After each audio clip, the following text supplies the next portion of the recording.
Assalamualaikum warahmatullahi wabarakatuh. Hi everyone, welcome back to my channel Investor Happy. Halo semua. Video kali ini kita akan bahas saham ERA ya. Tapi seperti biasa, sebelum pembahasan kita disclaimer dulu bahwa di sini hanya sebatas berbagi informasi, bukan ajakan untuk beli ataupun jual di emiten yang terkait di video ini. Keputusan sepenuhnya merupakan tanggung jawab Anda sendiri.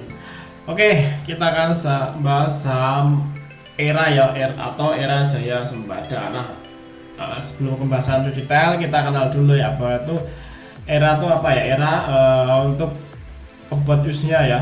Dulunya ERA ini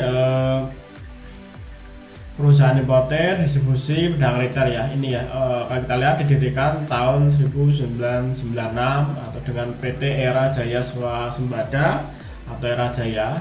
Nah, ini perusahaan distribusi perdagangan retail. Mungkin teman-teman yang mudahnya dicerna tuh lagi teman, misalnya ke mall lihat Erafone, nah itu dia ya. Ini miliknya beliau, miliknya perusahaan ini ya, ERA Jaya itu. Terus saat ini ERA Jaya merupakan kegiatan usaha importer, distribusi dan perdagangan retail perangkat telekomunikasi ya, seluler seperti telepon seluler, tablet, subscribe identity, modul card atau SIM card, dia juga ini SIM card, terus voucher. Nah, ini terus aksesoris perangkat internet atau IoT, penjualan voucher di Google Play ya, ini ya. Ini mode-nya ERA ya. Nah, ekonomi mode-nya ERA. Nah, ini terus kita lihat ya untuk analisis bisnisnya. ERA ini sektornya ya, sektornya ikonnya consumer ya guys. Untuk ini terus subsektornya retail, industrinya elektronik retail ya, karena jualannya kan kayak gadget ya, handphone, tablet gitu ya, terus mod. Terus keyword bisnisnya ya, atau core bisnisnya ya, dia distribusi dan retail ya. Jadi ini ya, mendistribusikan dan juga retail. Terus daily use, apakah digunakan setiap hari? Iya ya, dengan catatan iya. Walaupun kita kan berkala ya, misalnya beli hari ini ya, beli HP hari ini, mungkin 3-4 tahun dia akan lambat beli ya. Cuma kan orang lain kan juga tetap ada yang beli juga kan, pasti itu. Artinya memang penggunaannya ini sangat dibutuhkan ya. Walaupun tidak semua orang ya, karena banyak juga ya konter-konter HP atau yang kecil-kecil di kota-kota itu kan ada ya. Nah, tapi saya lihat tuh di kota-kota ini juga banyak ya, walaupun sudah ada masuk ya. Di kota-kota kecil itu juga ada. Terus market segmen ya juga ya, segmennya market segmen Indonesia ya. Terus ekonomi mode-nya juga ada ya. Nah, ekonomi mode-nya juga ada. Karena kenapa dibandingkan lain tuh ERA juga lebih ini ya, dia punya keunikan ya, unik bisnisnya. Dia kayak main di voucher ya, tidak melulu. Jadi misalnya kita ambil apple to apple ya dengan produk lain ya, misalnya penjual bisnis lain, belum tentu dia punya penjual kayak voucher Google Play ya. Terus dia ada Tech Protect nih ya juga ini, jadi ada keunikan ya dari bisnisnya lainnya. Terus dari segi pemegang saham ya, ini publik sekitar 44, terus ERA Link ya internasional 54. Nah, ini terus saham treasury-nya ada treasury guys ya, ini sekitar 1%. Nah, ini komposisinya ini ya, komposisi pemilikannya yang saham nih ERA Link 8,6 miliar ya ini, atau sekitar 54, terus publik sekitar 44 ya, terus treasury-nya sekitar 1%. Emang cukup tinggi ya publik ya. Nah, sekilas dari saham ERA ya, kita sudah kenal bahwa seperti biasa ya, sebelum beli untuk invest kita harus kenal dulu ya perusahaannya. Kenapa? Kita untuk lihat ya di masa yang datang tuh masih oke enggak. Saya rasa walaupun banyak banget ya atau kemajuan teknologi, pastinya nanti kan juga butuh orang mendistribusikan ya dari alat tersebut. Nah, saya rasa nanti selain dari handphone mungkin ada produk lagi, pasti dia akan juga masuk ini. Jadi menurut saya ERA di masa yang datang masih akan tetap eksis ya, selama dia tetap ngikutin dari kemajuan ya teknologi yang distribusikan. Nah, kita lihat untuk historical pendapatan seperti biasa. Kita ada analisis dari fundamental ya. Kalau kita lihat memang sini cukup signifikan ya. Dari sebelumnya 262 miliar ya. Ini saya mengambil dari data 2016 ya sampai saat ini ya, tidak full. Nah ini kita lihat ya, dari 2016 sampai saat ini era ini sudah kalau kita CAGR nya sudah 27% ya. Dari 26 miliar untuk laba bersihnya naik ke 1,1 triliun ya. Ini dari laba bersihnya untuk pendapatan juga sama ya, dari 20 triliun naik ke 49. Nah, sudah 100% lebih ya kenaikan. Bahkan kalau kita lihat dari ini ya 262 ke sini tuh hampir 800% ya. Nah, ini kenaikan dari 2016 sampai 2002 ya. Ini kenaikan. Walaupun ini turun tipis teman ya, di 2021 ada sekitar 5 miliar ya penurunan, tapi sangat tipis sekali ya. Nah, oke, terus ini kelihatan juga ya, kalau kita lihat di chartnya ini sih kelihatan ya, dia naik ya.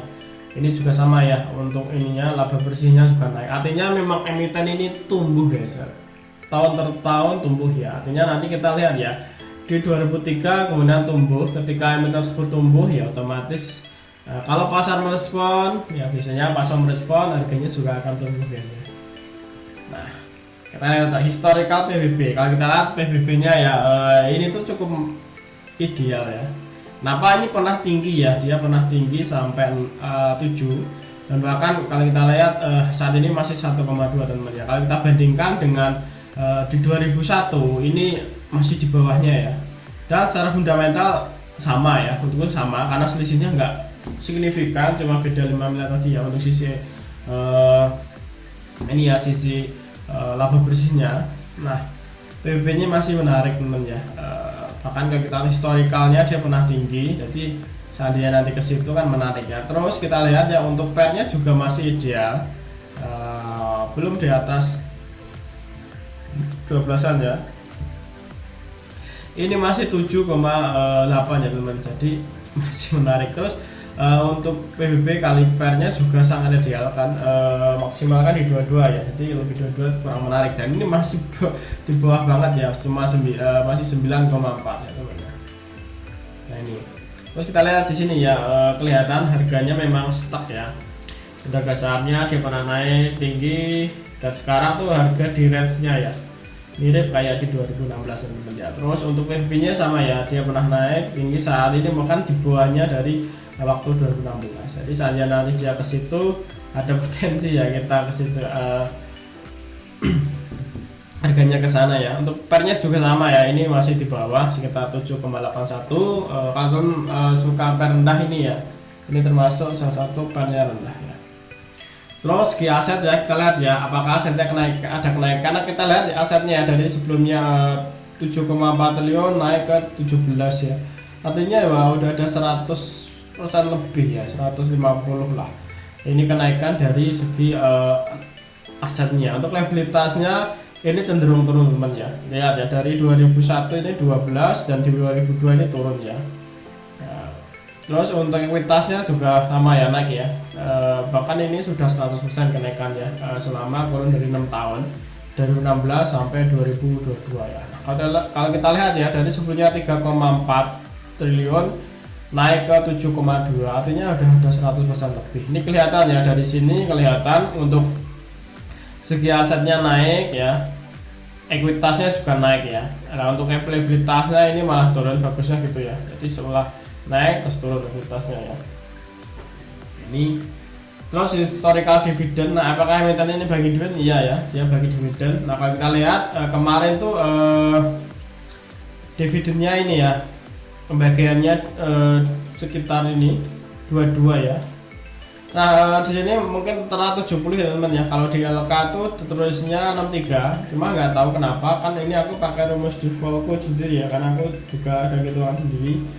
Nah, kalau kita bagi ya, kalau bagi jumlahnya ini ya teman, tak tunjukin. Nah, jumlah lembar saham ini dengan laba bersihnya saat ini ya, nanti akan ketemu jumlah sekitar 70 ya, tapi nggak tahu di LK tertulisnya 63 ya. tapi nggak masalah, selisihnya dikit aja, cuma kita bisa ngitung aja nanti kedepannya seperti apa. Saya akan menggunakan rumusnya sendiri ya, kan ini udah tak otomatis sebenarnya, ini tak clippingin gitu.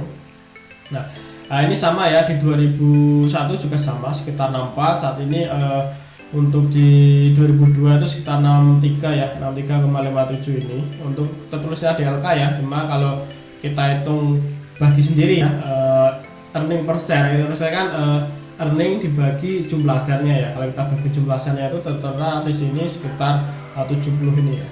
Nah, kalau kita lihat di sini dengan dividen yield sama, kemungkinan nanti DPR-nya sekitar 2 per A ini ya, sekitar keluarnya itu sekitar 22 teman ya untuk dividennya ya. Kalau kita ngikutin historical kemarin ya, historical kemarin itu sekitar 22 teman ya. Ini tak tulis langsung manual ya. Nah, jadi emiten ini memang bagi dividen teman ya. Kita lihat ya. Terus untuk cash statistiknya, nah harga saat ini kan kelas di 545 ya, dengan ekuitas sekitar 7,2, dengan lembar saham sekitar 5,9 ya. Nah, nanti akan ketemu nilai buku sekitar ini, nilai bukunya. Jadi terus PBB-nya 1,21, laba bersihnya sekitar 1,1 ya. Nah, ini untuk IPS 70 ya. Kenapa 70 nggak sama dengan LK? Nah, ini kalau kita teman bagi aja ya. Misalnya earning kan ini, earning dibagi ini pasti akan ketemu 70 ini dulu. Nanti saya kemarin juga kok selisih ya, saya bagi-bagi ternyata hasilnya tetap 70 ya. Saya tidak tahu untuk formulanya di laporan keuangan gimana, cuma kalau kita pakai patokan earning per share ya, lembar ya, atau profitnya atau laba bersihnya ya dibagi lembarnya ya, pasti ketemu 70. Nah, tapi kalau teman-teman lihat LK ya sekitar 63, anggap aja ini 63 lah ya. Terus untuk PER-nya masih sekitar 781, PER kali PBB sekitar 9,4, terus net profit margin sekitar 2,7 ya. Terus ROE sekitar 15,6, cukup tinggi ROE-nya. ROA-nya sekitar 5,2, terus debt equity ratio sekitar 200%, cukup tinggi ya untuk DER-nya. Nah, karena memang perusahaan ini kan loans ya, dia ada loans-nya juga untuk yang kredit gadgetnya itu lah. Terus harga wajarnya ini kalau kita lihat harga wajarnya sekitar 869 ya, dengan harga saat ini masih di 545, artinya secara fundamental harga emiten ini masih murah ya kalau menurut hitung-hitungan ini ya. Terus untuk listriknya harga listriknya sekitar 911 ya. Nah, dengan MOS masih offsettingnya sekitar 60%, artinya masih ideal ya seandainya teman-teman mau invest di emiten ini ya. Nah, kita lihat ya untuk rasio mendukung kasnya cukup besar, 1 miliar atau 1 triliun ya, 1 triliun dengan persediaan sekitar 6 triliun, dengan aset lancar sekitar 11, aset jangka pendek 9, terus panjangnya ini dikit ya, sekitar 830 miliar, terus ekuitas sekitar 5,6 ya. Jadi cash rasionya sekitar 11%, quick rasionya 57%, current rasionya sekitar 124% ya. Untuk liabilitas jangka panjang dengan ekuitas sekitar 16%, jadi memang masih ideal ya ini ya. Liabilitas kita bandingkan dengan ekuitasnya. Kenapa? Ini cukup turun ya teman, liabilitas jangka panjangnya itu nggak terlalu banyak ya kalau kita bandingkan dengan ekuitasnya, jadi masih aman-aman aja. Terus kesimpulan data ya, kalau kita prediksi di masa depan ya dengan data-data fundamental yang ada tadi, dengan kita patokan dengan CAGR sekitar 27% ya, mungkin dengan profitnya ini ya, kemungkinan profitnya ini kan profitnya di 2002 kan udah ketemu ini ya, sekitar 1,1 triliun ya. Nah, kalau kita lihat ya kenaikan tiap tahun itu sekitar 7% ya kalau kita rata-rata tadi ya. Nah, artinya mungkin di 2023 ya, selama ekonominya masih tetap baik-baik saja ya. Nah, kemungkinan perusahaan ini bisa profit sekitar 1,4 ya. Net profitnya sekitar ya 1,4 triliun, dan di 2024 sekitar 1,8 ya. Nah, semoga tetap bagus ya ekonomi Indonesia. Nah, ini prediksinya kita guys, sekali masih prediksi. Terus IPS-nya bisa jadi naik ya, dari sebelumnya 70 atau mungkin LK-nya terus 63, kemungkinan nanti akan naik 2003 itu sekitar 89 ya, harapannya sih lebih ya. Terus di 2004 bisa saja ke 103 ya. Nah, Nah untuk intisarinya ya, nah ini ada pertanyaan atau mungkin pertanyaan diri sendiri ya. Mungkin teman sebelum invest pasti gini ya. Apa ini perusahaan ini berprospek? Zaman ya teman ya. Menurut saya perusahaan ini pasti berprospek ya untuk jangka panjang, mungkin sampai 5 tahun ke depan masih menarik ya. Terus apakah net profit marginnya tumbuh? Ya, karena kalau kita lihat di chart tadi kelihatannya emiten tersebut tumbuh ya, dari 2016 itu sangat tumbuh ya. Terus apakah ini membayarkan dividen? Ya ini. Terus apakah ROE di atas 7%? Ya kenapa? Jadi ini masih di atas 7% atau di atas dari bunga bank. Nah, deposito ya, atas dari deposito. Terus apakah sahamnya murah? Ya teman-teman ya. Kalau menurut hitungan tadi murah ya, karena secara fundamental harga wajarnya mungkin di harga intrinsiknya sekitar 911 ini ya. Ini harga intrinsiknya. Jadi dengan harga sekarang itu masih murah ya, terlalu murah. Terus apakah MOS-nya ideal ya, karena 60% teman, jadi masih cukup jauh teman ya. Jadi margin offset kita masih ada 60%, jadi ada potensi yang luar biasa ya. Nah ini ada dari setelah teknikal ya, untuk kita lihat untuk klasiknya sendiri ada resistnya ya, resist di sekitar 551, jadi masih ada cukup. Ini resist pertama, itu resist kedua di 558, ada sekitar 563, ini terdekatnya teman ya. Kalau kita gunain Fibonacci, resistnya masih di sekitar terjauhnya 558 ya. Nah, jadi masih ada di ini sebenarnya ini masih di bawah resistnya ya kalau kita gunain ini. Nah ini untuk support terdekatnya di area 541 teman ya, atau 544 nanti. Ini masih di ideal ya, artinya emiten ini masih mendekati supportnya teman ya. Nah, ini secara teknikal seperti itu teman ya. Oke, jadi emiten ini secara fundamental ya, ini rangkumannya. Secara fundamental emiten ini sehat ya teman ya, sehat. Terus menariknya lagi ini juga bagi dividen dengan CAGR sekitar 27%, ada potensi nanti di 2004